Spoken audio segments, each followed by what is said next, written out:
We want to tell you as well that tomorrow Washington is going to tackle an SOS from 6 million Americans. And listen to this figure. College students now owe $950 billion in student loans. And that's more than the entire credit card debt in this country.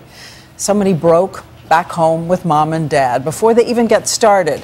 And thousands of you wrote us with your stories. So ABC's David Muir decided to dive more deeply into what can be done. More than 1,000 of you sent us your 3 words: graduates, drowning in debt, worried parents back in their old roles again.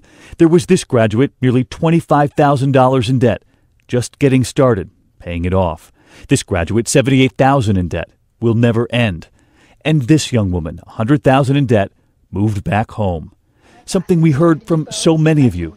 Graduate Ashley Meyer took us into her Dallas bedroom. This is my room. The same bed she slept in before she went to college, the same dresser.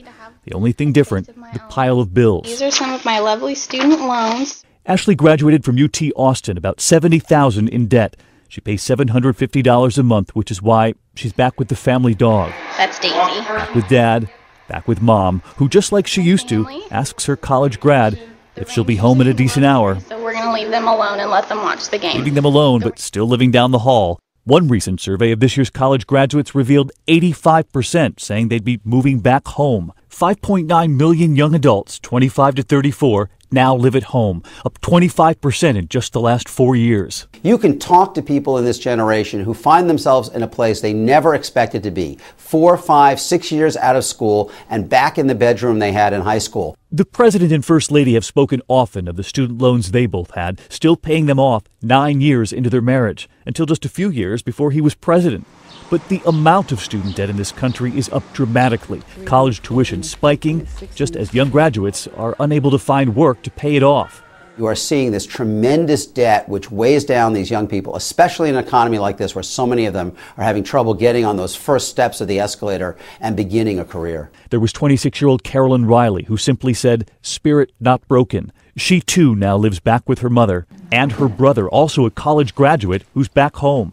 She's $109,000 in debt. She's paid off $6,000 so far. Who doesn't want the American dream? And I'm not even talking about living in a mansion. We all just want a nice paying job where we can pay our bills. A kiss from mom before they're off for the day, just like when she was a little girl. Now grown up, but back home, just like Ashley back in Texas, saying simply, still have hope.